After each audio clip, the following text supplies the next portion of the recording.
I'm your huckleberry.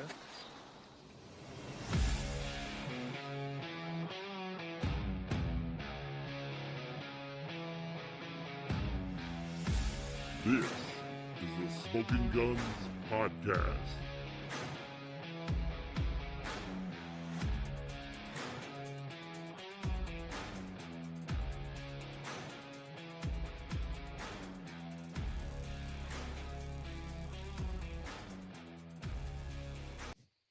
No G with a Z, P-O-D. This is the Smoking Guns Podcast.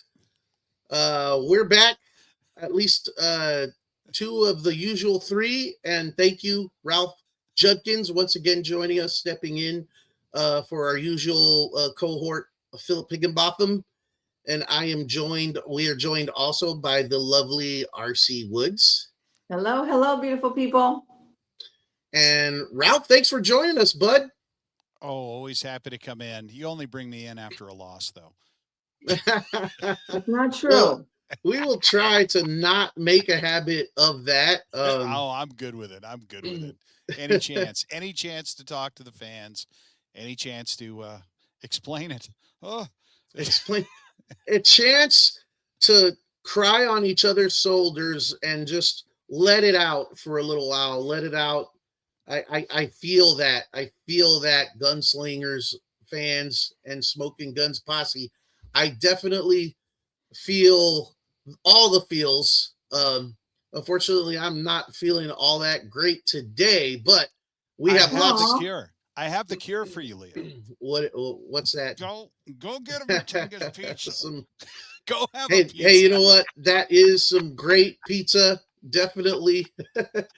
I don't know if this is the best time for me to be munching on some good old Matanga's pizza, but that's a hard offer to turn down. Yeah, for sure. Yeah, a bit of a rough week. I don't want to pour it on too hard. I mean, the Gunslingers are on the road this week. We are a podcast about football, about professional football in San Antonio, and in particular, one professional football of the indoor variety team, our San Antonio Gunslingers. Guns up always. That is who we cover. That is who we love, and that's what we like to talk about, amongst other things, as we tend to kind of get off subject from time to time, but that's okay. I mean, we're human. We're people. We have different interests. But right now we're interested in a tough week for our Gunslingers. Yes, we knew it was going to be tough going in, though, on the road against one of the, if not the very best team right now in the IFL. Talking about the Green Bay Blizzard on their home turf after a long trip to Green Bay, Wisconsin, to go and play up there amongst in the sheltered frozen tundra, but still, I'm sure it's not that cold, late May, but it's still colder than it is here. That's for certain. And a cold second half for our Gunslingers, unfortunately. Yeah. Nice first half, though, that got us excited and some things to work on and move forward. Some unfortunate events later in the game to end that game, both health-wise, not just on the field, but we had what looked like a pretty significant injury to Fred Payton Jr. So prayers up for him. Have not heard anything about that situation. We may today, we may not, as we have Coach Bain about to join us here shortly.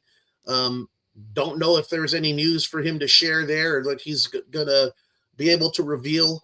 But we can definitely hear what head coach is thinking, how he's feeling, and maybe he can help us feel a little bit better as we kind of cry on each other's shoulders right now.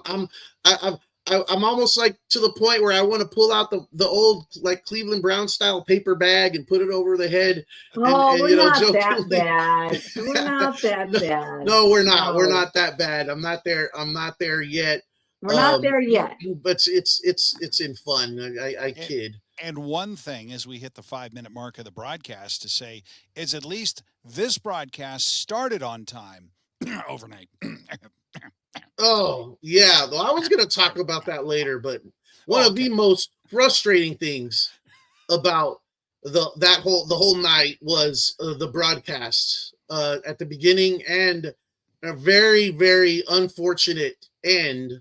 True, but still the broadcast could have made a much better delivery for its audience. So we knew we would at least have some sort of explanation, some sort of knowledge as to what was going on, rather than watching on repeat and repeat and repeat the same 2 or 3 commercials over and over again for what felt like an eternity. It was yeah. I'll give my little rant on that later. Anyway, I have rambled on enough. I appreciate Ralph, you joining us, and RC looking awesome as always with your Spurs gear. That's right. We got something to cheer about. But we're not here to talk about the Spurs. Let's talk Gunslingers and bring Coach Bain, who's gracious enough to be on the show once again. I will add him to the stage here. And welcome, Coach Bain. Thank you so much for joining the Smoking Guns podcast once again.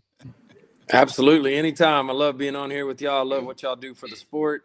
I know it's been a rough couple weeks for us here, but appreciate everything y'all do. And like I say, that's what makes this fun and what keeps the game going, right? And keeps people informed. And I love, like I always say, y'all shoot it straight. And that's what I stand on, man. You got to, right? And I can appreciate that. Love what y'all do, though, here with Smoking Guns. Thank you. Thank you. Yeah. Thank you, Coach.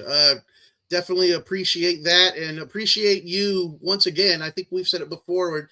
We've had head coaches in the past that weren't as open and openly available and open to the shooting it straight that we like to do on the show and talk about, and really come and give us things from your side, because we're just fans. And fans are going to do what fans do, and fans like to judge and complain and talk about stuff that they know, very little about, and act like they're experts. So it's good to hear from the expert right here from time to time, and know what exactly is going on with our team that we love and the players that we follow and are big fans of.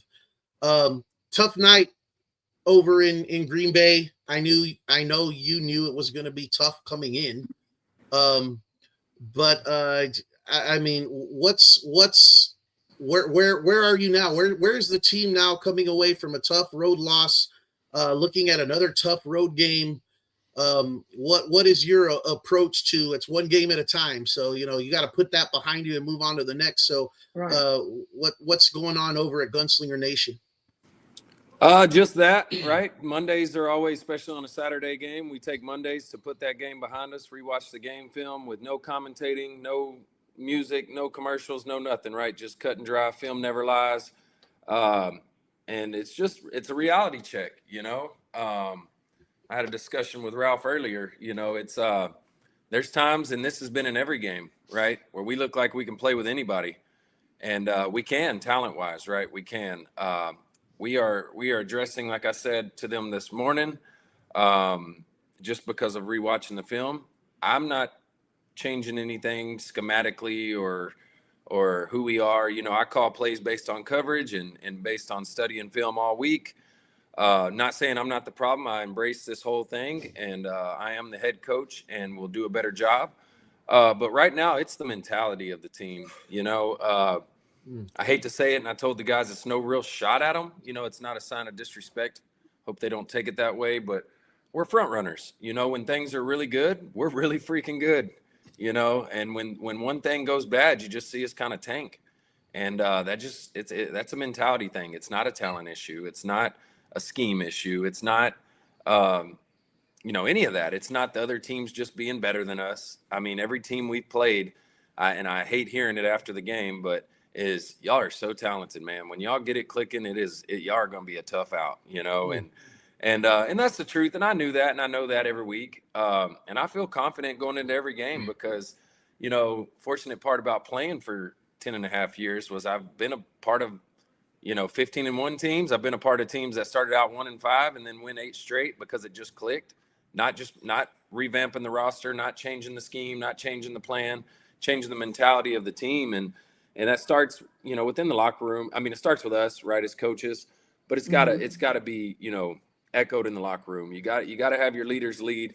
I told them today, I want to see you at your worst. That tells me who you are. I don't want to just see you when you're at your best and the sun shining bright and, man, it's just beautiful outside. Birds are chirping and, man, it just looks like a good day. Like, show me who you are at your worst, and that'll tell me a lot about you. And the unfortunate part is we've, been, with the 6 losses and these last 2 back to back after a little 3-game win streak.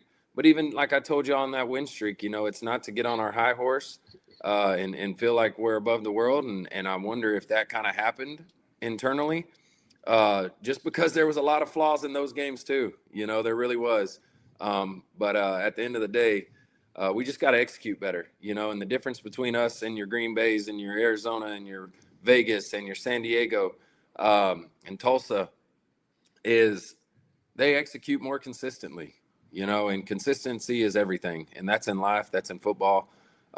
So it is my job to find a way to make us more consistent. And that, that's going to challenge me as a coach, which I appreciate. We grow when we're uncomfortable. We grow when we're, got to try to find a new avenue to do something. And I embrace that. It's been the story of my life. And I'm just grateful to be, at the place I am. And I'm grateful for the ownership and the organization to, give me this opportunity. And I don't take that lightly. I put everything I got into this game, and the guys work hard each and every day. I told them it's just one of those deals and I know no fan wants to hear this, but it's trust the process, and we're weeding out, we're adding new bodies. We got 6 new guys coming in today and tomorrow.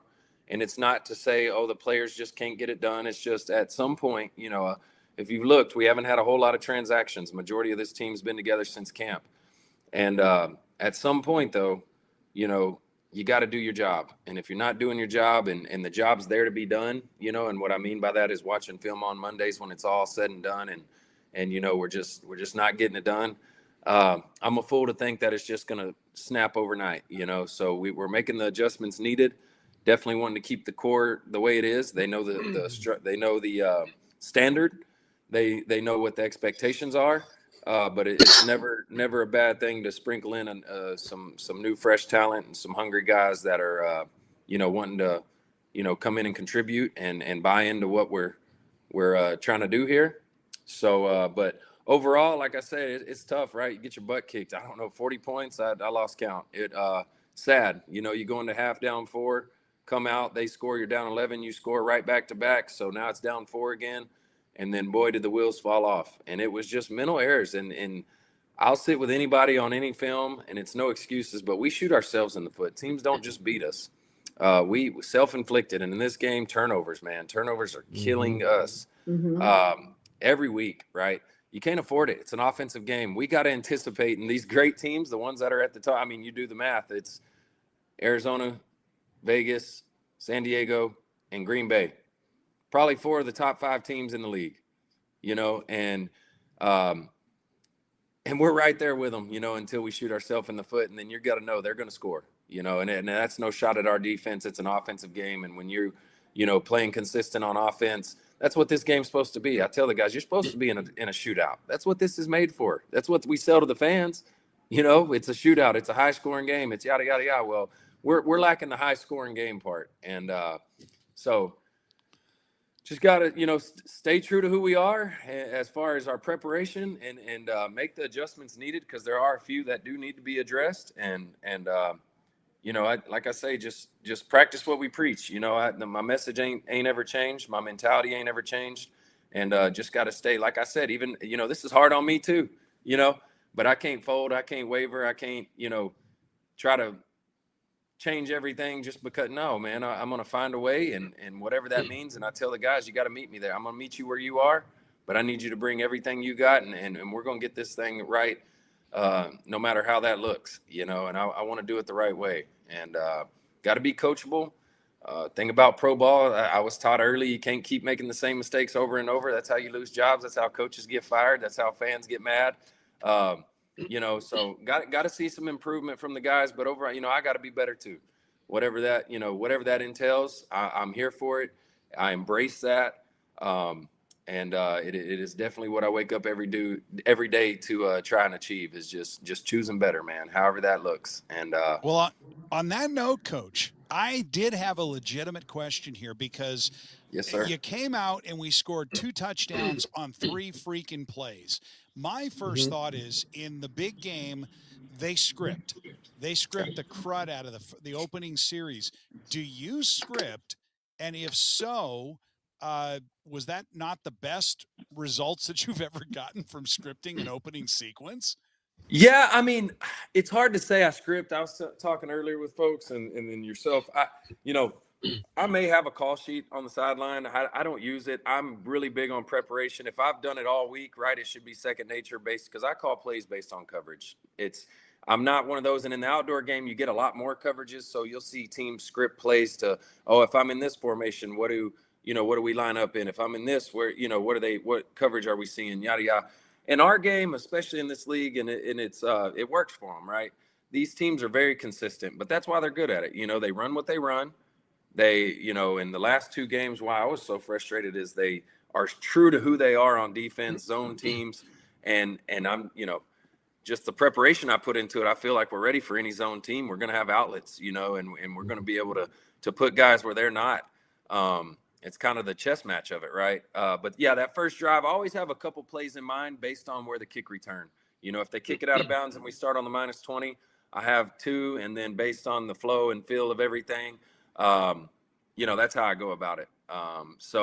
But yeah, the way that worked out, Rivers gave us a nice return. Yeah. Actually, the second touchdown was my first scripted play for the first drive, anticipating we may get, they have a great kicker up there. I was thinking maybe try for the deuce. If he misses or if he hits it, we're backed up. I have my shot play, so that first drive really, it gets us down there. Started it with a run play just to see. I thought we had the numbers over there, and we actually had a miscue, didn't pull the guard. The guard didn't hear the pull call. So, but pick up 5 yards. I'll take that all day. And then that next play, right? Gibbons and Upshaw ran the 2-man combo over there to perfection, and that was awesome. And then come out the second drive. They were in the coverage we wanted, and wanted to take our shot there, and we did. And Fred threw a great ball, and Dion made what Dion does. If we can keep him healthy, man, that dude is special. Yeah, it's one of those deals. I'm big on calling by the flow of the game, what you're seeing live. Not so much halftime adjustments as much as I am in-game adjustments, and my staff helps me on the sideline. In mid-drive adjustments, I'm seeing what I see out there, but I have them writing down every coverage, every blitz, every stunt up front. Are they slanting to the field, to the back, away from the back? And so, but to get to your thing though, you do script them. I had ideas what I wanted to do, but it's kind of a variety based on where we're at on the field, right? Because if you get the ball on the 10-yard line like we did the first drive, you don't really have a shot. You can't run your shot play there, So you go to the next thing based on what you've seen on film all week and try to execute. Yeah, So, Coach. I was gonna say, a lot of times we look at how many times we fall down, but really what's most important is how many times we get back up, right? Amen. And so we're getting up, right? We're getting up. So if you could That's the say goal. 3 positive things that really went well during the game, what would you say those 3 positive things are? Execution in the first half. Another thing I commended the guys on was speaking on the first half was when we had the fumble on the toss, we just dropped the ball. Running back dropped the ball. And then we come back the very next drive, we have a 4th and 2 and miss a guy, missed our read. How they responded, though, by getting the ball back with less than a minute left, going down and scoring with little time left. To me, that is huge, and it doesn't look as big on paper. And, yes, it put us within 4, and all that looks good. But just the response, right, because to where we've been a team when bad things happen, we really tank. just to respond in that manner with all of those other implications going on, time management, how we're throwing check downs like we should. We're not just trying to score. You're thinking 40 seconds outdoor, we got to score right now. No, we want the ball last. We don't want to give them a chance. We actually scored a little earlier than I wanted to, but 13 seconds, I'll take it. And then put our defense out there to hold them, to end the half. But so execution in the first half, I thought overall was really good offensively. And then finishing that drive right before half after 2 major turnovers that could have really been a separator in the game. And then I got to give it to them, as ugly as the score was, just, finishing, right? We end up scoring a late touchdown. Was it like, no. Just competing. I got to go on the competing. Yes, I thought we were kind of losing our minds there on the sideline, and guys just upset. And I get it, the competitive nature. These are pro athletes. But just kept competing. Nobody really laid down, fought till the end, and then you see Fred get hit there late, trying to make a play, just trying to do whatever he can. So there are positives to take out of every game, right? But, more importantly, I say, and I'm not trying to just live on this, but we are still 2 games ahead in the playoff spot on the 4th side. I want to win every time we step on the field. I promise y'all that. I really mean that, and I want that for y'all more than anything. But at the end of the day, we are learning who we are. You talk about adversity. Well, we're facing it every single week.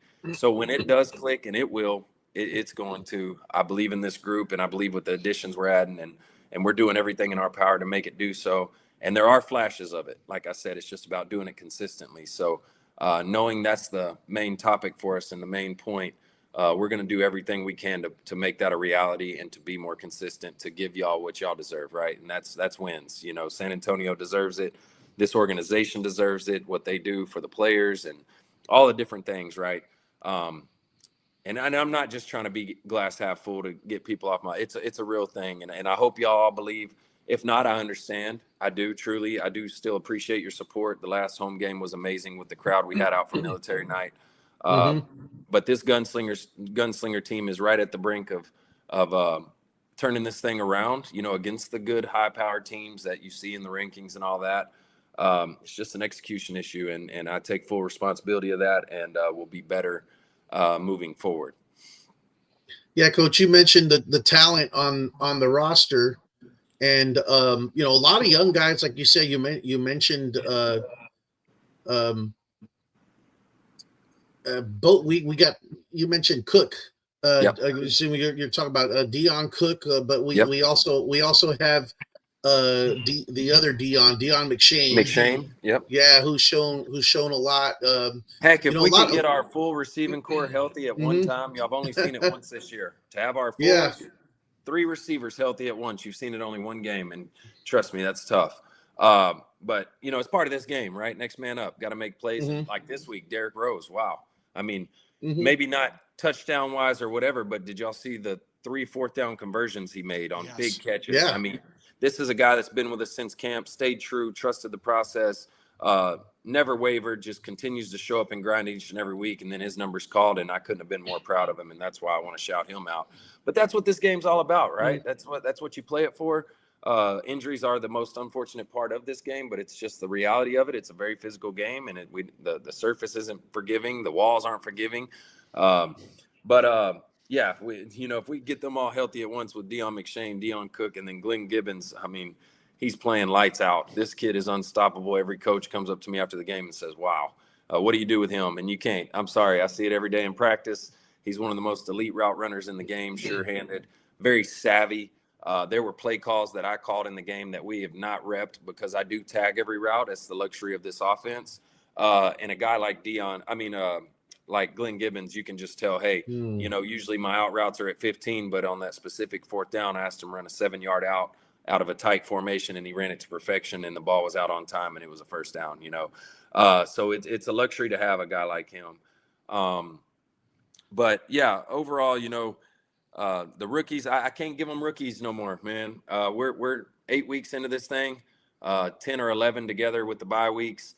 At some point, we got to buckle up, take full responsibility of this, embrace it. You got the jitters out the way. You've seen the walls. You've seen the fast action. You've seen it all, right? We can't lean on that no more. Preparation, we can continue to prepare and put ourselves in the best position to be successful. But at the end of the day, plays are there. They got to be made, and this ain't nothing I didn't tell the guys this morning. And once again, that's following up that I take full responsibility for it. But like I say, it's a game where, you got to have production. It's pro sports, and that's the luxury of it, is being able, if you just can't do it, then it's no knock on you, but it just may not be, it's not for everybody, it just ain't. So just trying to address the issues that we do have, and staying true to who we are and trusting and believing in what we preach. You mentioned health and injuries. Is there anything you're able to share regarding Fred Payton Jr.? And it did not look, from sitting on our end watching through the broadcast, it did not look like it wasn't encouraging. It did not look like a good situation for Fred, and we wish him the best, obviously. And if the feeling is that he may not be ready soon, we know that Joaquin has also been dealing with his own back issue. So is there a contingency plan moving forward while we get our guys healthy? Tough sledding, just to be honest, with that. Fred believes it's going to be okay. He's battling an injury he suffered weeks ago. A couple weeks he came in during Joaquin's injury, not ready. I'm saying he had an injury, a bad one, on that plant leg, and gutted it out for us, and, started off rough and came back firing, and once again, though, those rough spots are what's hurting us, and then with Colasso, he's got a tough injury as well. One of those that just is lingering, right? It's long, and based on our position and what it requires of your body, it's just right in that sweet spot where, the rotation and stuff. But they're both working their tails off. I love them both. They're great guys. They both help us out in tremendous ways. But hoping to get Joaquin back this week. Fred will be ready to go this week. With that being said, I am, on the horn, trying to make an adjustment for health reasons and just, production. Just need more production right now out of that room. I know it's a lot riding on it, but that comes with, since you were a kid playing the game, but I love them both, and they have really great things they bring to our team, and have great spurts they've had this season. But that word consistency is what we're looking for, and I'm challenging them, right? It's not that I'm getting rid of anybody. We are banged up, so that's part of this game. I got to have a plan, right? Going into a game with one quarterback is tough because Fred goes down. What if that was the second quarter? Now we got Glenn Gibbons back there, or, you know what I'm saying? That's just tough. It helps us with numbers in a sense of, you don't like traveling a backup quarterback if he's not going to play, right? Because you could have maybe brought a lineman or this or that. But, just both banged up. It's that time of the season, though, y'all. We ain't had a bye week in, 6 or 5 weeks. It's just part of the stank schedule we got this year, but we embrace it, though. It's part of the game, and we know that going into it. So hopefully we can get them up to speed by the end of the week, and get in there and give Jacksonville a run for their money. Can you tell us a little bit about the new 6 players that you said are coming or are already here? I mean, we're looking to make adjustments. Adding a big defensive lineman who's very decorated, played for the Steelers, and was with the Rattlers 2 seasons ago, was their starting defensive end. He's kind of a swing player, plays his nose as well. Big guy, 6'5", 305. Just love his mentality, love what he brings to the game. He's going to help us up front. Defensive back, 2 defensive backs. We went and got a new running back we're bringing in that came into town. Played at Wyoming. He's a Texas kid. Was an all-conference player up there for them, and he's got a cool stat. He's like one of 3 or 4 players last year to have over 1,000 all-purpose yards in the UFL. So explosive guy, talented guy. Address the O-line. We had an O-line injury. He'll be out for a while in Malik Williams. So we got a local. I don't want to say local. He's from Houston, but he played at UIW. Travion Newsome missed out on the draft this year. He's a highly decorated player. He's amazing. He really plays with some tenacity, that kind of nasty you want up front. So he came in today. So like I said, just trying to make adjustments where needed. And then to push the rooms they're coming into. It's not to say we're giving up on the guys we got by any means, but it's always good to get fresh blood in there and let them know, like, this ain't just a cakewalk. Don't get comfortable in this. A 3-6 team. I've seen teams with 4-4, 5-5, revamp the whole roster, because that's what this is, a production-based business, right? It's pro sports. But also just needing a spark. We need something. We need something right now, and I think the guys we're bringing in are going to help bring that, and we're looking forward to having them, at practice this week, and see what they can do. But that's part of this game, though, and it helps with injuries. We got injured guys that are playing through injuries, so why not a fresh body, and we have the luxury of doing that. Like I say, at the pro level, you can kind of sign guys when you want, and different things, and so yeah, we're looking forward to it. I think the fans should as well. I try not to bring anybody in if they're not going to be an upgrade. Now when they get here and see what they can do is one thing, but really take pride in the recruiting aspect, and I'm not trying to just bring bodies in. I don't want practice players. I don't believe in that, because we need everybody. You know what I mean? It's a small roster, 25-man roster. Yeah, looking forward to them guys. Yeah, reloading, for the battles ahead. I'm sorry, I got some audio issues, it sounds like. But speaking of the battle ahead, having to deal with, we got Jacksonville, a tough Jacksonville team this coming weekend that we got to travel to. They came into the IFL the same time as the San Antonio Gunslingers did, moving over from the previous league, and they've had some success this year. It looks like they're 8-1.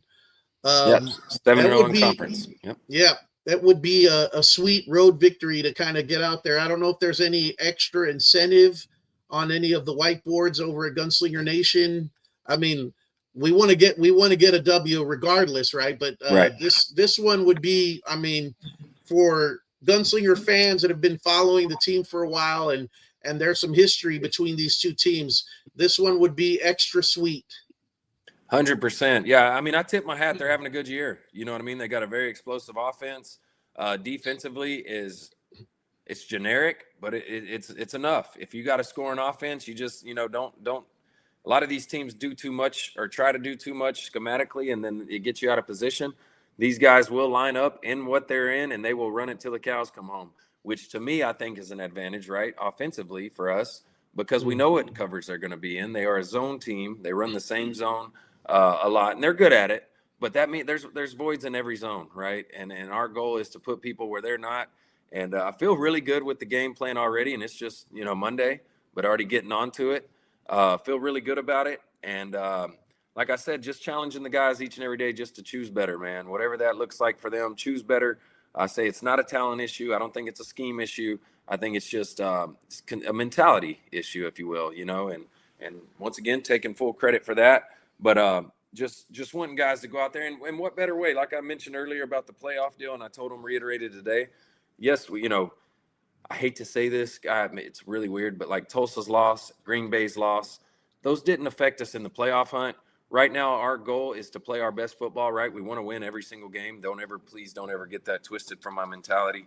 But also just becoming the best version of the Gunslingers for this back half of the season, because, we got 3 more conference games coming up. I think it's New Mexico, Arizona, and Vegas, which are huge and pivotal in that 4th seed. So just trying to put together, whether it's pieces to the puzzle, whatever it may be, whether it's the mentality, whatever it may be, trying to get that honed in, because this season's far from over, and all we need is a shot at the dance. And if you're playing your ball, I've always been taught that you want to be playing your best ball at the end of the year. It does help winning early, so you're not chasing games late. But just the way our conference and so competitive the West is, it's aligned to where, our 3 wins are all conference wins. So that does help us tremendously. And, and just let the cards fall where they may, but control the controllables one game at a time. It starts this week in Jacksonville against a great opponent, right? But a very beatable opponent. And that's no shot at them. I respect them. They've done well and have won 8 out of 9 games. So you got to tip your hat. But we don't look at that. I tell them, don't read the front of the jersey, the back of the jersey, what number, who's what. No, we scheme up, we scout the players, we see the opponent in front of us, and we trust and believe in what we do so much that it just pushes a sense of confidence among us, because preparation breeds confidence, no matter any way of life you look at it, especially in football. So are we truly preparing? I feel like we are during practice. Practice always looks good. But I tell them, this game, what you signed up for, if you thought it was just 6 a.m. to 2 p.m., you are far from wrong. Whether it's taking care of your body, extra film work, you cannot know too much about a team. And that with the luxury of pro ball and football and sports and media in general, you got film on every single game they played this year. So find their tendencies. These, once again, everybody's creatures of habits. They are creatures of habit. And when you get them in certain formations and different things, they go to what they know, right? Well, if you know what they're doing before you even do it and you know how to beat it, well, I think the advantage is there. That's why I say it's an offensive game. It don't take away from defense coordinators or the success these other teams have had. It's just a mentality I want my guys to carry because it's built into them based off the preparation they put in each and every day of the week. Like I fall back to week 1 talking with y'all. Keep score every day. Don't keep score just on Saturdays. That scoreboard can lie to you sometimes. Are we winning each and every day? Are you literally giving everything you got to this game because you owe it to yourself? You owe it to the game. You owe it to the organization. You owe it to the fans. You owe it to there's so many reasons of why you owe it, to do it that way. So just find a way to do it. You're not here for vacation. If this is what this is, it's not for me. I don't want to be in the same room as you, just to be honest. I can love you from afar, but I just want to be surrounded by guys that want the absolute best for each other, which then results into the ultimate success of themselves. So I tell them, don't ever get tired of celebrating other people's success, because the only way they get success, especially in football, is by you and everybody doing their job. I don't need superheroes. I don't need nobody trying to throw the whole team on their back and just carrying it. I need everybody to do their job, execute the game plan, trust the process. I tell them it's an open door policy. If you want to know why I'm doing what I'm doing and when I'm doing it, I promise you, I got notebooks full of why I'm doing it, just because that's what goes into this. I know nothing different, as far as the preparation side. And that's my job, as a coach, right? Like, people come here for a million reasons. Once again, not a talent issue, whatever it may be. Maybe it's a grasp of the game. Maybe it's this, who knows? It's my job to find that out. And it's my job to try to maximize their potential and help them. Like I mentioned earlier, it's a huge quote for me, is meet them where they are. Some guy may be here, somebody can be there. Meet them where they are. I've seen them make the plays once. That means I know they can do it again. Now it's my job to see how I can convince them and show them that they can do this over and over and over again. And it does work when you do it the right way. There's they made a shirt about it the other day. It was kind of funny, but my quote is, let me be wrong. Right. And I don't say that with arrogance. I say that with, again, confidence based off preparation. If what I ask you to do, or the read I tell you to go through, or whatever the scheme, whatever happens, if I've asked you to do it, I ask that you let me be wrong, because I know I'm going to do what it takes to fix it. I do make mistakes. I embrace the mistakes, but I will grow from this, and I will continue to get better and better and better and better. But if you do your own thing and you go about your own way and then it turns into a mistake, I have a hard time with that, because, especially if the scheme was there, so and that just goes with every coach, right? Just have the players just trust in everything we're doing. I promise you, it's all we think about. We lose sleep over this. We lose time with the fans. It's what you sign up for, though, right? You embrace it. But we're here for them, and I want what's best for every one of my players and coaches on this staff and the organization and fans. I like I said, never take that lightly, and will continue to be the absolute best version of myself each and every day. And will fail. I will fail. I tell them that before every game. There will be bad stuff happen. How do you respond to it? That's going to tell you who you are as a person. That's going to tell you who you are as a team. That's going to tell you where you're headed and where you're going and what you can handle. And we're going to get this thing right, though. And I appreciate y'all's support again, and apologize for the losses, but I don't want y'all to just to throw in, and this is to the fans, like, don't give up on us yet. What sweeter story, right, than facing all this adversity early and then finally clicking. And then it's like, whoa, there's the gunslingers we thought we were. There's the gunslingers we're preparing to be. And I'm not trying to, speak too soon, but it's I've been around a long time, and we are right there at the hump. It's just getting over it. And the reality is we're a 3-6 team because we're a 3-6 team. There's no excuse. But it's time to take that next step and take full accountability. Every one of us in the organization, from players to coaches, it is on every one of us to be the best version of ourselves. And I promise you this, it will not be because of a lack of effort or try to be that. So I have a question. Now that summer is here and upon us, can you talk a little bit about your practices? Are they open? Can fans come and watch? Because I know that's real important for a lot of the youth out there, finding what to do. If they can come to a practice, I think that would really spark something in the city of San Antonio. I'm in all support of that. I definitely do. The community is how we go. That's how we get to keep playing. That's what makes this game the game. I always real quick joke. My first game in 2021 was in Spokane right after COVID, and there was 0 fans in the stands. I've never felt more awkward in my entire life. So, like I said, the fans make this thing go. But no, I'm all about people coming and seeing the work we're putting in and just coming and checking it out for yourself and maybe getting closer to the guys, right? I don't want these guys just to be football players, number so-and-so, number 3, number 4. I want these people to be somebody that they may have shared a story with you. They may have made your day. They may have made your kid's day. They're all great dudes and they have very unique stories. And I want y'all to know about that. I wish every guy could hop on here and tell you how they ended up here. It's different than just rooting for a jersey number. You're actually rooting for the guy, and these guys deserve that, right? They we do appreciate the support we are getting. I'm not knocking that, but you know how it is in life, right? The closer you get to somebody, and now you're rooting for the story and the person and all the different things. It's not just wide receiver number 3. You know, it's that's Glenn Gibbons. Glenn Gibbons came from here. He did this in his career. Oh man, he had to overcome this adversity to even get to be where he's at today. I'm pulling for this guy, right? What an underdog story. And every one of these got those stories, right? Whether they were draft picks in the NFL, whether they were just Division III college football players and just didn't get the look they need, whatever it is, everybody's got one. And the fans all deserve to know that. And coming to practice is a way you can get to know that, right? And you can see what type of work they're putting in. I can't knock them for the work we're putting in. It's not that, it's and that's what I said today. It's a mentality thing, and we're going to fix that one way or another. And but we'd love to have y'all out. I personally would, if you want to sit and chop it up with me or so we 6 a.m. meetings. We usually, I would say 9 o'clock's a safe 9 to 9:30 when we're actually like kicking off out there and really getting after it. That's after warm-ups. We do a big pre-practice where we hone in on the details of like walkthroughs and quarterback center exchange. It's kind of the boring stuff, if you will, which I love, right? I'd say the best part about football, the boring stuff, you gotta embrace it and you gotta fall in love with it, because that's what's going to make you consistent and help from them kind of self-inflicted errors we're talking about. But yeah, 9:15-ish. We're off and running, and then all the way until about 10:30, 10:45, and then we'll be off the field. But they shower up, get their extra work in. We do have strength conditioning twice a week with our strength conditioning coach this year, which has been a huge help. But that's on Mondays and Wednesdays.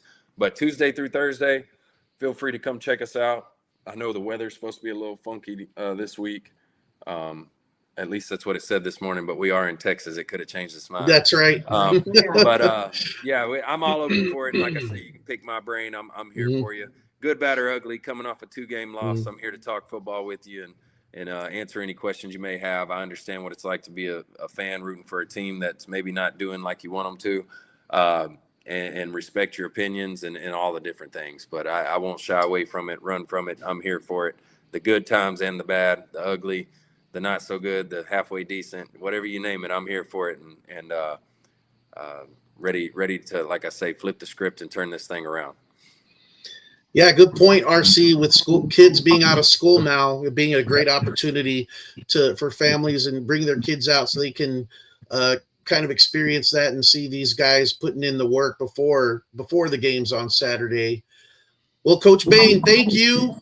Fired up as always to right the ship and get these guys back in the win column and making all of us Gunslingers proud. We're proud despite the wins and the losses, because like you said, these guys, these players, these coaches, all of you guys, great stories and truly exceptional human beings. Yep. Yeah.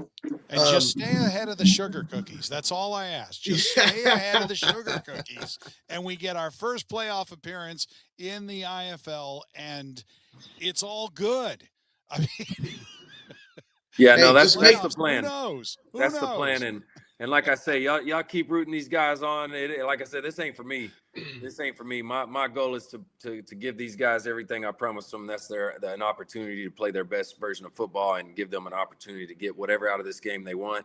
We're going to do it the right way, but they do deserve they are putting in the work, and I promise you it's not a lack of effort. Like I said, we got to tweak some minor things. But I and I know I'm speaking for them, genuinely appreciate the support we have had there at the Freeman. Last game was awesome with military night. And y'all know, even if we end in a loss like these last two, the show is amazing as far as what our production team puts on. It's the best in the league, and proud to be a part of that. I just am huge on it. We gotta add to that show. We got to give y'all something to cheer for and be excited about. But there's a lot of good to take from these, this first half of the season, if you will, and a lot of bad. But the bad is not, unfixable. It's definitely all there for the taking. And like I said, if anybody knows me or has followed me in any way, shape, or form, I promise you, I'm the furthest one from ever folding or just throwing in the towel or woe is me. I will do it far from perfect, but I will wake up every day to choose better and put my guys in better positions to be successful.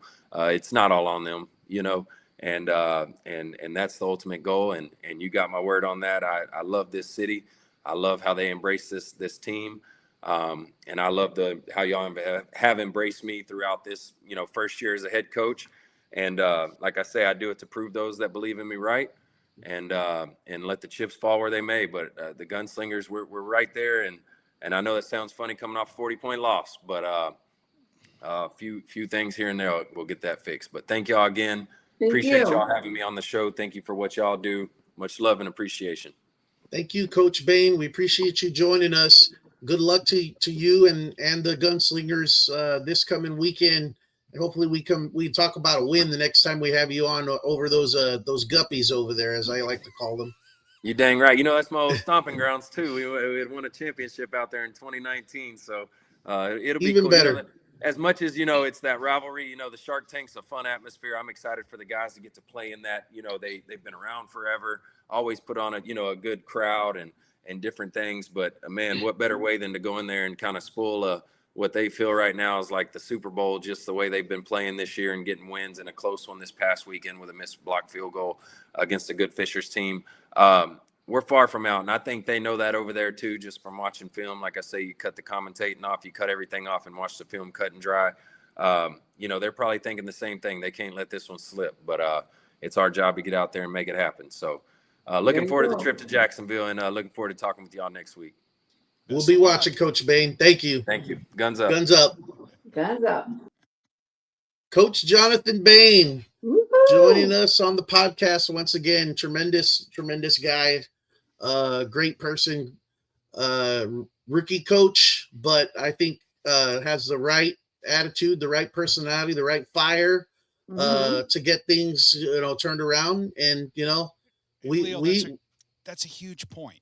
Yeah. People do not understand how overwhelming it is to step into a head coach's role.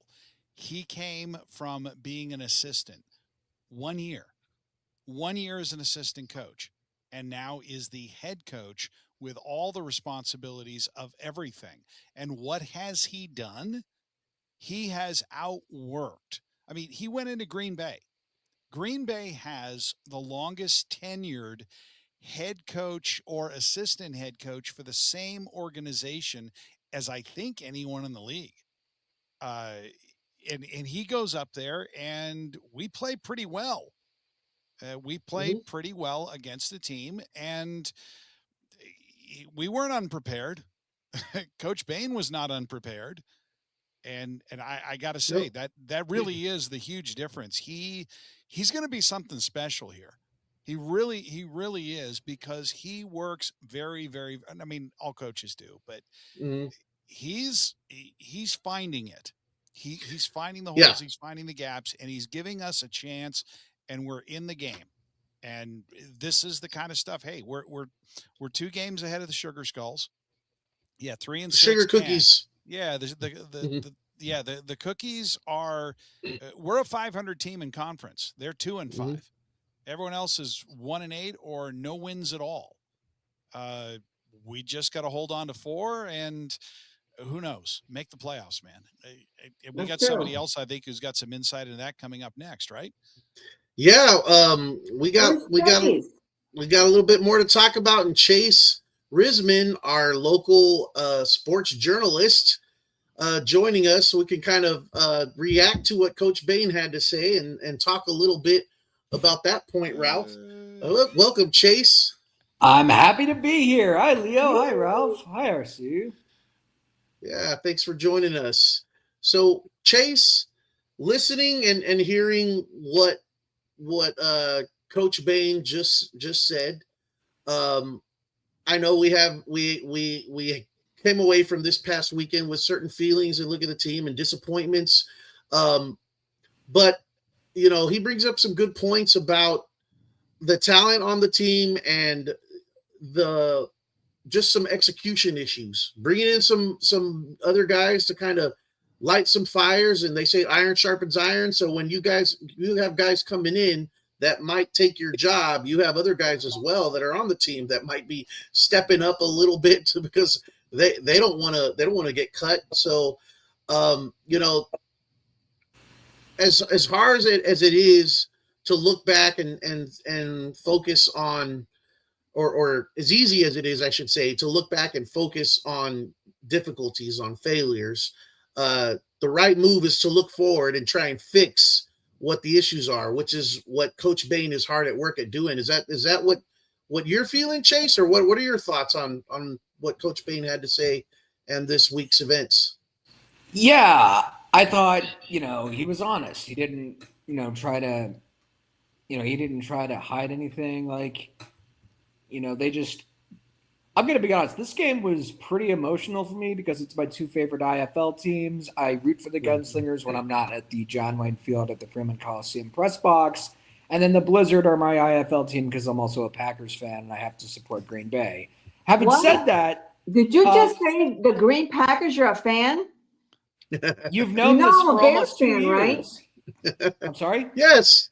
He said that before, RC. Yeah. You strike it from your memory as a Bears fan. She strikes that information. What did RC every just time. say? I feel dizzy. I feel dizzy.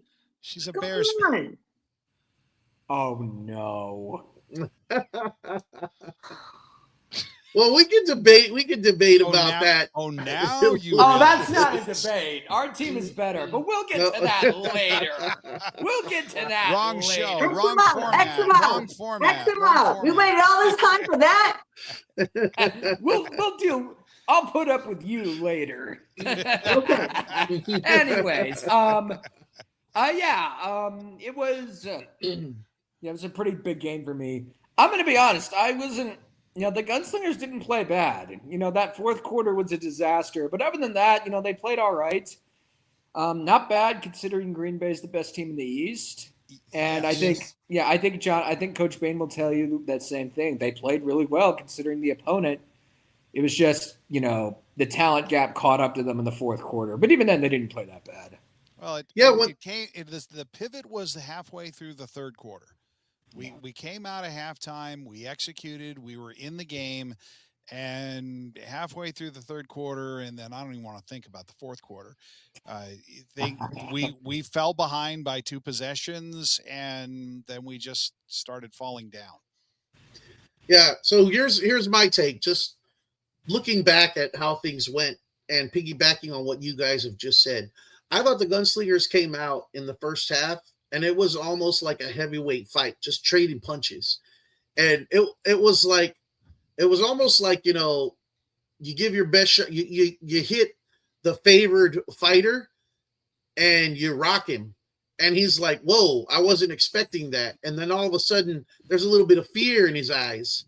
And Green Bay got smacked in the mouth right away, right? Then they came back 2 and punched back. touchdowns in 3 plays in the opening quarter. And we're looking like we can execute. And we close out, as Coach Bain said, the first half with a sustained drive to take as much time off of the clock and get the final points of the half. And then we get the ball coming back to start the second half. I really liked where we were at halftime against, points-wise, the number 2 team in the league and definitely the best team in the Eastern Conference. I thought the Blizzard had the ball to start the second half, didn't they? Yeah, they had the ball to start the second half. The Blizzard did. I agree with I agree with Ralph. The turning point was definitely in the second half, maybe late third quarter, early fourth, around there when we just kind of were in a tailspin. Yeah. But I think Okay. a key moment, a change in momentum was when we came out hot and we're trading punches, and the fumble by KJ Smith. Unfortunately, that, not to put any blame on Smith, he has had some issues a little bit lately with ball security. But I mean, he's done some great things. He's a really good player. Yes. And unfortunately, we had the fumble there. And to me, that was when Green Bay took control, and the Gunslingers spent the rest of the game trying to take back control. Yep. And so to me, that was the key moment there, because up until that point, I felt like the Gunslingers were in control. Mhm. And as Coach Bain himself said, turnovers is like the key thing that they need to address. That turnover, I think, was kind of a huge moment in the game. Even though the Gunslingers weren't out of it yet, it gave control of the game, of the tempo, to the Green Bay Blizzard. And as good a team as they are, it's going to be really hard to wrestle that away from them. You can't spot them 2 turnovers and expect to be in the game. I think Chase would agree, numbers wise. Yeah, you don't come back from that. Yeah. Yeah. I felt like the Gunslingers spent the rest of the game trying to, and then when, having the challenges, then all of a sudden they were trying too hard. They were trying to do too much, especially when it came to Fred Payton Jr., as competitive as he is, making some decisions to throw some balls that he probably wishes he could take back. And then that just really kind of put the whole team into a tailspin, and we ended up getting what we got. They, to their credit, they made one last ditch effort again. I think it was third quarter, where Coach Bain mentioned they scored and actually got within to, like, maybe we got something here. We can really turn momentum. A little too late, though. A little too late. Yeah, too little, too late, especially against a good team like Green Bay. Yeah. Well, I mean, like, that was in the third quarter, so I wouldn't say it was too little, too late. But the defense just did not come along for the ride in the fourth quarter. I mean, that's really where the game was lost. The fumble didn't make things easier either. Yeah. Yeah, those 2 interceptions. I think we had a turnover on downs on late in the game, followed by following the 2 interceptions. It was pretty sure it was all Green Bay at some point. Yeah, I think the Gunslingers lead the league in turnovers this year. I could be wrong about that, though. Yeah, definitely. Definitely high on Coach Bain's list. Yeah, not exactly the recognition you want, not the stat you want to have your name next to. Right. But to Coach Bain's credit, he's always been forthcoming. He's always been honest, like Chase said. And that was, I think, the first thing that he mentioned when he was talking about his team's performance, and the focus was he mentioned the turnovers and getting these guys focused. And he said, I have rookies. I kind of want to say, I started to talk about the talent on the team and a lot of these young guys. And then he even, like, I'm not making excuses for these rookies anymore. We're 8 games into a season where, 11 weeks together, there comes a point where the execution has to get better, and those types of things just can't happen anymore. That's the expectation that you have as a professional football player. And you got to give him credit. You got to give him credit for that. A lot of head coaches, I will say this, no head coach that we have had in the history of the San Antonio Gunslingers would be that forthcoming and speak with that kind of language and honesty to the fan base and to the podcast. Fred Shaw, would you even do that? Maybe Shaw. I think Shaw would kind of hold things a little bit closer to the vest, though. He'd openly, he'd admit to some problems and to work on some things, but I don't think he would be as talkative about it. Not as candid. Makes sense. Not as candid. Not as candid. Fred Shaw was a very good coach in a lot of ways. Yes, but he was a tough interview. Yeah. He's a football legend around here, especially what he did as a player with the Talons. With the Talons, that's right. That's right. I had his jersey. I could never find it after my freshman year of college. What now? I had Fred Shaw's Talons jersey. I got one at a Talons game, And I think halfway through my sophomore year at Oklahoma State, I lost it. College students losing something in the middle. That's nothing Never new. heard No, of that, that. that doesn't happen. Yes. That doesn't happen. Perish the thought. Yeah. So looking forward, I'm excited to see what our gunslingers look like against Jacksonville, the Guppies. I would love to get a win. Again, it's a tough challenge in front of these guys, but I think Coach has the right mentality. I think he's going to have the guys ready, and I mean, we'll see what we'll see. It's tough going in with your quarterbacks injured, which Right. they're both injured now. He said Fred is good to go and probably will continue to play, but he didn't say he's healthy and it's fine. You know, He didn't say that. he didn't say that, and that definitely didn't look good. He's been battling the same injury for the whole season, Well, and I think Leo, he kind of aggravated that in the game. you got to remember, everybody at this point is hurt. I mean, Oh, yeah. the only time you're 100% is the day you report to camp. After that, it's nicks and bruises, and injuries are injuries. You can't do anything about that. But everyone's playing hurt, and everyone's coping with that. And I hope the same is for the Sharks in the Shark Tank. I do know this: if you can rattle the Sharks' cage, if you'll pardon the expression a little bit, you might get them to turn on themselves in their own little feeding frenzy. I don't want to get anthropomorphic about this, but Sharks are known for that. And we have an incredible tendency to get under a certain head coach's skin when he sees red, white, and blue. It has happened before, and it can happen again. The fans are going to know these uniforms. They may not know the players and may not know the names, but the fans are going to know the uniforms. And the San Antonio Gunslingers of 2026, they tend to play up when they go there. They really, really do, because there's a lot of smack that gets talked by the fans when you're a gunslinger going there. You're right, Ralph. These two teams don't play each other enough, or aren't, just logistically close enough together to call it a rivalry.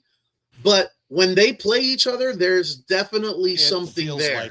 It feels like it. There's a nonstop flight from San Antonio to Jacksonville, and boy, NAL days. Energy.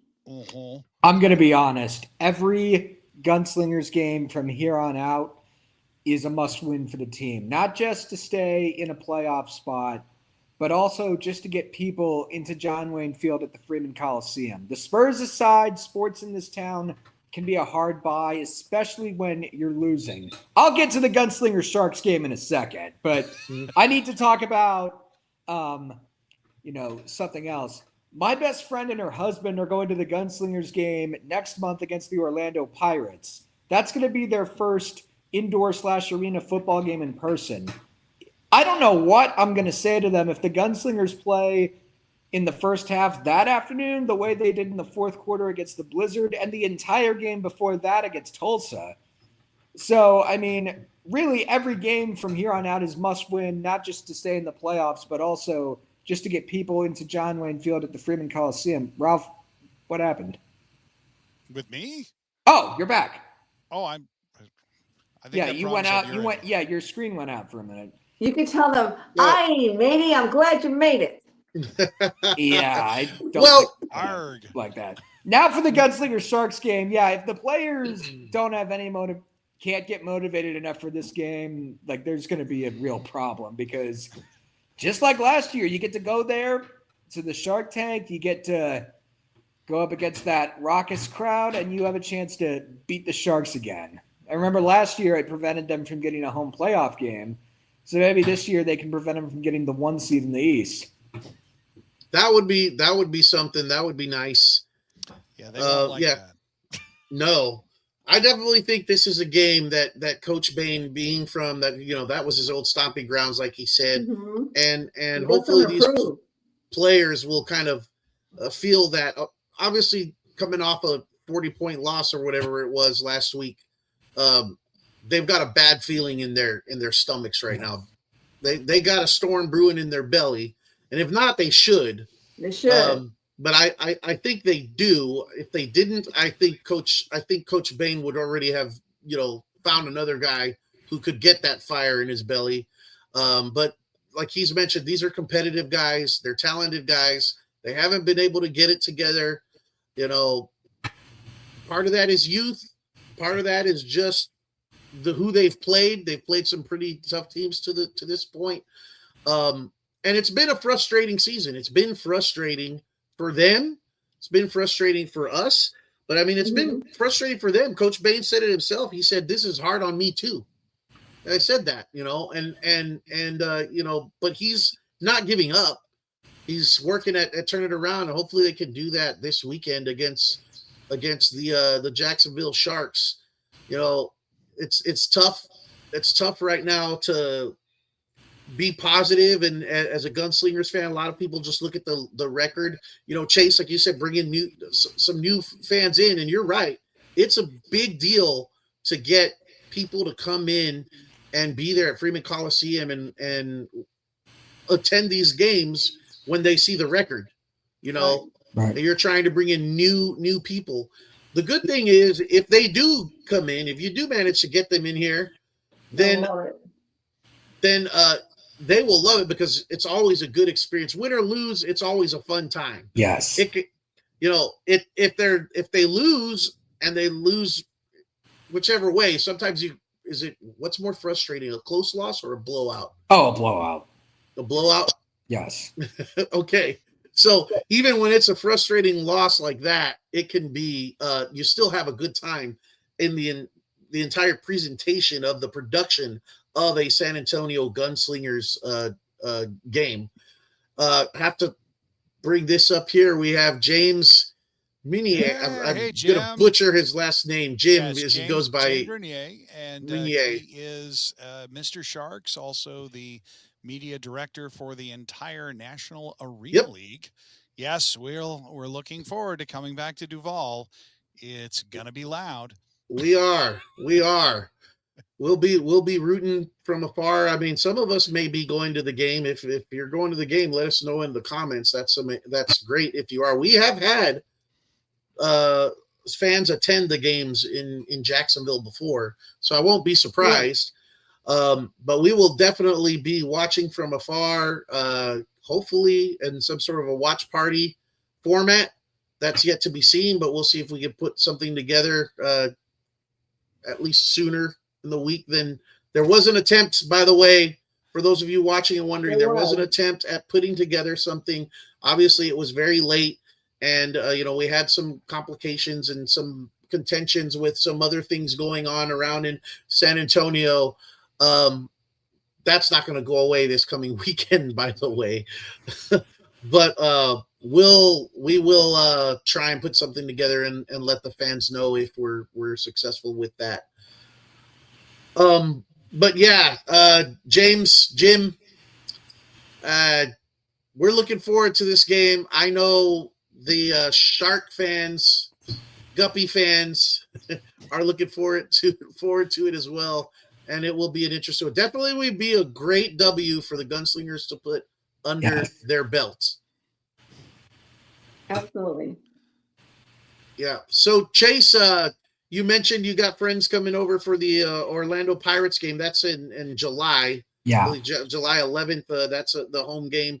What have you got going on? I know that you're, you cover lots of things around here, and let everybody know where they can find you and where they can see your work. I am on Twitter. Yes, I'm still calling it that. At Real Chase Risman. You can see my game updates and my stories. I post there occasionally. All my stories are available on Sports Coast to Coast. Anything happens, the Gunslingers sign a player, hire a new head coach, all that stuff. I'll have stories on it, and it'll be shared online on Twitter for everyone to see. Yeah, I can't recommend enough Chase's work, and I certainly can't recommend enough, folks. If you don't know about Sports Coast to Coast, if you want the most exhaustive, digestive, complete, it's even more complete and more in depth, honestly, than the IFL website, because it's done entirely by fans. And go check out Sports Coast to Coast. get yourself signed up, get yourself in on the updates. They're absolutely freaking phenomenal. And Chase is a big part of the Gunslingers portfolio on that page. And we do appreciate that, Chase, and Yes, we do. love what you do for this organization and all San Antonio sports, but especially this organization, as that's what this show is all about. So we thank you for that, and thank you for joining us, man. Is there anything else you want to, any last final wisdom that you'd like to part with? No, not really. That's really about it. Hopefully the Gunslingers can, get a W in Jacksonville on Saturday. Yep, we'll be looking forward to that, and we'll see you at the next home game, Yes. Chase, because I know you're there always, Yes. faithfully. So thanks for joining us, Chase. We'll catch you later. No problem. Bye. Thanks, guys. Guns up. Pistols firing. Yes, sir. I like that. Pistols firing. There you go. I like it. Whew. Yes. So yeah, a lot said in the last hour. We covered a lot. Lots of process. And we're still not done yet. We have a little bit left. I wanted to talk about a couple things, the reasons why sometimes, it can be tough to be a Gunslingers fan, but other times when you think about it, as Coach Bain said, these players and this organization and what they do for the community, the players' stories, the coaches' stories, Coach Bain himself, it's not hard to be a Gunslingers fan. It sucks, and it really hurts to see them struggle when we really want success for them. We want success for our team. We want success for our city. But we don't ever give up supporting them and trusting the process, as Coach Bain said, trusting the process. And when you got guys like Bain and Tyler Huddle and Glenn Gibbons and all these guys, I mean, you could go on about Austin Upshaw. There's great stories up and down this roster and up and down this organization. So that's why it's not so hard to be a fan, even when we struggle to get the W's in the win column and we struggle to get new people to come out into the seats. But Tyler Huddle, I got to mention Tyler Huddle. I love that my granddaughter says Tyler Huddle now. Like, I just have to mention him and she'll do the same thing. She goes, Tyler Huddle. And how old is she? It's awesome. She is not even 2 yet. She'll be 2 in August. Yeah. And she yells, "Go Spurs, go!" and she yells, "Tyler Huddle." Those are her two things that she will yell. Functional words. She's right on target. Yeah, but Tyler Huddle, I got to give him a shout out. He is, he posted something. I believe it was earlier today. At least that's the first time that I saw it, where he is doing kicking clinics or kicking lessons, kicking and punting lessons for anyone really that wants to learn how to kick a football. He's doing lessons of these guys, they're professional football players, but what the IFL pays doesn't pay all the bills. So sometimes these guys got to hustle, and they have, their full-time jobs or their side hustles that they do. And Tyler obviously wanted to, an opportunity to help him out with whatever it is he's got going on, financially, and then also an opportunity to impart some knowledge, experience. And he's got a lot of it. He's a heck of a kicker, our thicker kicker, let me tell you. And he's just a great guy to be around and hang out with. I promise you, if you have a kid that is interested in kicking, whether it's in their middle school or, eventually high school football team, and then aspirations to go further, because he went further and obviously has done a heck of a job in his career so far. Tyler Huddle, I mean, I can't think of anyone in the area better to go to than Tyler. So I've got a money-making proposition here. I don't know what Tyler charges for the first lesson, but for all you fans, there is this Kick for Cash promo. If you got a few basic tips down, you might be able to make it pay. There you go. Just saying, if you're going to sign up for Kick for Cash, you might have signed up with Tyler first. Just Wouldn't that be something to have a Tyler Huddle student go out there and nail a kick for cash and take home $1,000 or $1,500? Yeah, it's an investment. It's an investment in your future. In your future. I'm thinking that this would be a great Father's Day gift. Ooh. How many dads out there have this dream of, being the best, being on a team? But what's better than that, or second best, would be being coached by a professional kicker. That would be an awesome Father's Day gift. Yeah. Agnes agrees with me already. Of course. Agnes, that's Tyler's mama. You should know. Of course it's good. No. Good thinking, Ralph, from Mrs. Huddle herself. Yeah. And I have to agree. That's an excellent idea there. Mom always knows best. And she's agreeing. She's endorsing your idea there, Ralph. Yeah. There you go. It's $500 for the shortest distance. I mean, I don't know how much Tyler would charge for an introductory lesson. It's like, here's a tee. Here's how you practice. Here's the mechanics. Thank you very much. Mm-hmm. I mean, it didn't work so well for my husband, but okay. It definitely takes some practice and repetition. So that was the problem. He needed Tyler Huddle. He didn't get a lesson from Tyler. Need a lesson first. I'm going to digress a little bit. I got to throw this up here. Michael, you know what? I love you, man, but that's garbage. Get out of here. Get out of here, Michael Benjamin Sr. I still owe Michael a drink. I still owe Michael a drink from the comment something that was said on the show. Double or nothing him on money. Double or nothing him on that bet. Take the bet. I mean, this is a sports talk show. I mean, if you're not going to smack talk, what's the point? Why do we have these things? That's true. That's right, Michael. Let's see. Back it up. You want to do double or nothing on the drink, buddy? Nixon 6. You're dreaming. Get out of here. He's from New York, by the way, guys. He's also a Jets fan, so I feel sorry for him in that regard. As long as not a Knicks fan, we're good. That's tough living being a Jets fan, let me tell you. Good Lord. Yeah, someone else buy that guy a drink. Or two aspirin. Yeah. Michael, he's a good guy. Yeah, he's a good friend of the show and friend of the family. Look at Agnes. Spurs will sweep. See, I like that. I like that. She knows what we want to hear. Yeah, Mom knows best for sure. So speaking of Mom knows best, our show's mom, RC Woods, I know you have another thing you want to talk about on a reason why it's so easy to be a Gunslingers fan and other things that they do regarding community.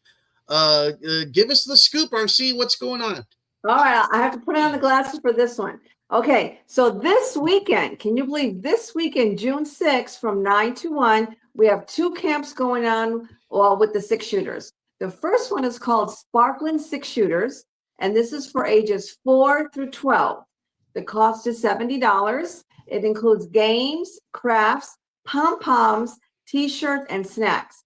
So the camp really promotes dance, play, and shine. And the good thing is, if you attend this camp, you will be performing, drum roll please, at the June 13th game, Superhero Night. So not only will you be going to the camp, you will actually be performing during the game. So that's super fun. So I know the deadline was June 1st. They actually extended that out to June 3rd. So if you're thinking, oh, I missed the deadline, no, you still have a couple more days. And we also have the opportunity that if you reach out to us, we can still sponsor someone to come to these camps. So sign up today. The location, again, it's going to be 3147 Nacogdoches Road here in San Antonio, Texas, 78217. The date is June 6th, coming up from 9 a.m. to 1 p.m. Again, you get the shirt, you get to play games, do some crafts, you get pom-poms, and you get to perform on the June 13th game. So now if you have an older daughter or someone who's interested, there's a second camp. It's called the Boot Scootin' Boogie. Love the name. So Yeah. again, it's the same date, June 6th, same location, 3147 Nacogdoches Road. The time is the same, 9 a.m. to 1. So what they do is they divide up between the skill set and the age set. So this one promotes dance, growth, and shine, whereas the other one promoted dance, play, and shine. So they're going to be working a little bit more on techniques for the older girls. Again, it's $70, but if you have any trouble with that, we don't want anybody out there not to attend if they really want to, because we can cover that. We can sponsor that. So they're going to have pro style palm routine. They're going to have a technique class. They're going to have Q&A with the 6 shooters. They're going to have a confidence building activities. So if you are the parent of a teenage girl, you know that is an area that people really don't talk about. And so here at this opportunity for the community, the 6 shooters are the best role models for these young ladies. They're very professional, they're athletic, and they give back to the community. And one part that it's not just about the techniques, it's not just about the t-shirt or the pom-pom. They want to give your child confidence. They want to build that confidence. And you can't get that anywhere. And you can't even put a price on that. And so, again, they will be performing on June 13th at the Superhero Night. So not only do you get the pro style pro routine, the technique class, you get to answer and talk to the 6 shooters, a Q&A, get the confidence building activities, but you also get to perform at the game on June 13th. So go ahead and register. Again, we don't want anyone out there in San Antonio to not attend a camp because they can't afford it. That's what we're here for. That's why we have our patrons. They are so loving and so caring and so passionate, not only about the team, about the 6 shooters. We love them. We love their confidence. We love their professionalism. They're beautiful. And so they're doing this to give back to the community, just like the Gunslingers. The Gunslingers organization, they're not doing this because they just love it. They love the city of San Antonio. They love the sport. They love the fans. We have some really good diehard fans who have helped us sponsor a lot of these camps for the community. So again, it is still time to sign up. Reach out to us if there's any financial difficulties, but it was extended until June 3rd. So you got today, tomorrow, and Wednesday to still sign up. Definitely do that, because we're the podcast and the patrons who have been extra generous and great with us over the years are happy to help. We don't want there to be a situation where a child doesn't get to attend camp because of a financial issue. That's no big deal. We can overcome that. Not a problem.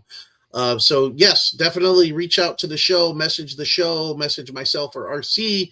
As she said, you have until June 3rd. And the camp being on June 6th. Great opportunity for these kids, and they always have such a great time, as the 6 shooters do. And then, I mean, what could be more amazing than actually being able to perform at the game on Superhero Night? It's such a great opportunity, and must be like a dream to some of these kids. So, and we're happy to help make those dreams come true. So definitely let us know. Speaking of the patrons, RC, this show can go because of some fabulous, amazing people that have been supporters of the Smoking Guns podcast for a long, long time. Without the support of all of you guys and our listeners, we would not be able to do what we do. And they're amazing people that have always been supporting us and been great fans of the show and of the Gunslingers, and we truly appreciate you guys for everything that you've done to help us do what we do and show support and bring in more people and try and spread the message about our Gunslingers. Those people are Robert Seco, Mo and Iris Ferrante, James and Jessica Palmer, Jordan Stubing, Kim and Greg Nelson. Thank you guys so much. We really appreciate you guys being patrons of the show and being big supporters. We can never thank you guys enough. You are the reason we can do what we do, and the reason why we can help these kids attend these camps How many is it so far this year? Right now we have 5. We have 3 that are between the 4 and 12-year-old age group, and then we're sponsoring 2 from the Boone Scootin one, which is the age group of 13 to 7. Now I do know they have more available spots, especially for the 10 to 12-year-old group. So if you have any young ladies or anyone who's interested in cheering between the ages of 10 to 12, they have some more available spots. So don't think, oh, my daughter's too old, or I don't think they'd be available. Yes, we still have spots available. We sponsored 5. And I remember when we first started this, I think we only sponsored 2. So we've almost like tripled what we've done in the past. So that to me is a great honor that we're able to do that. And again, it's thanks to all the patrons and the fans and everyone who's willing to go that extra mile for us. And really it's for the community, and it's for the 6-shooters and their way of giving back to the community by offering these camps. So we have 5. Look, we'd love to double it. There's room for more. There's room for more. Room for more. Yeah, I like April Marie Trotter's idea here. Maybe for next year, 6 shooters and everyone involved. We need an adult class. It's been said. It's been said before. I'm pretty sure. We gotta do it. We gotta do it. RC, did you not mention this? Did we not have this thought? I did mention it. I'm trying to still get the sparkly shoes from last week. Hey, Casey, are you hearing us? Are you watching us? Adult class. Yeah. We'll sign the waiver. We won't mind getting hurt. I'm fine with it. Yeah, little tape, little Motrin. Yeah. Yeah, we're fine. A few bottles of wine afterwards. Yeah, margaritas. There you go. Yeah. Yeah, that's good stuff. Good stuff.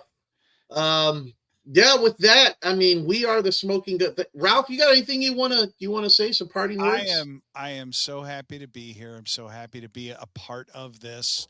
One more time, thank you very much for having me on. Available when I'm available, whenever you guys ask, happy to come on. And want to thank everyone that made this possible. BJ Steffen up in Wisconsin provided some background information. Definitely Chase Risman for coming on the show. Yep. And Coach Bain is a last minute, hey coach, you doing anything? Hey, come on, let's talk about it. Yeah, I'm happy to be here with you and RC. Always a pleasure, always an honor. And we appreciate you joining us as we do. Chase Risman and Coach Bain, always good stuff for the show. Good stuff for the fans.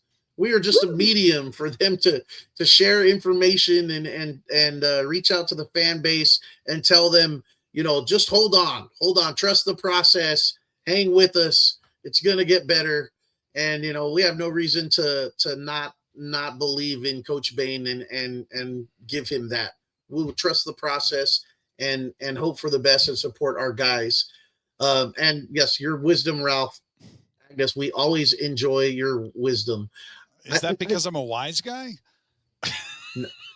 Maybe a little bit. You're very knowledgeable. I coined the term, was it last year when I think you joined us, or maybe this year before a couple of times, I called it Judkins Judgments. Yes. Where you would impart some knowledge on us based on what you observed in the game and stats and you kind of gave us your insights on that. And we love having that here on the show for the Smoking Guns podcast. So thanks again for joining us.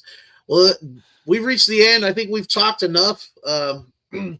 And this is the Smoking Guns podcast. We are a show about professional football in San Antonio. We are spreading the message that when it comes to professional football and a great indoor football experience, lots of fun, community involvement, great players, great player engagement, opportunities to learn for dancing from only the best squad there is out there, opportunities to learn kicking from only the best indoor football kicker out there. You're not going to find that anywhere else. You're not going to find that out in the frozen tundra of Green Bay. Sorry, Chase, but you're not going to find that. You're not going to find that out, in New Mexico. You're not going to find that in Tucson, Arizona, and you're certainly not going to find that in Jacksonville over there with those guppies. because when it comes to professional football, the 210 has got something to say. Bang, bang. There you go. That was Ralph pitching in. That's awesome, Ralph. One last thing I'm going to just leave you with. If we split 1 or 2, Chip goes back to New York. Michael, get out of here with that. You know what, Michael? If we split the first 2 games, you can grab a bag of chips and ship it to whoever you want over in New York so they can eat their bag of chips while they watch the Spurs take both games 3 and 4 over there. I like that. I only posted the first 4 games because that's all we need, baby. That's all we need. Bring out the broom, RC says, and don't argue with RC, Michael. You know better. Appreciate you guys. Thanks, everyone, for joining us. I believe Philip will be back next week. And we will see you and talk about hopefully a win over in Jacksonville, Florida.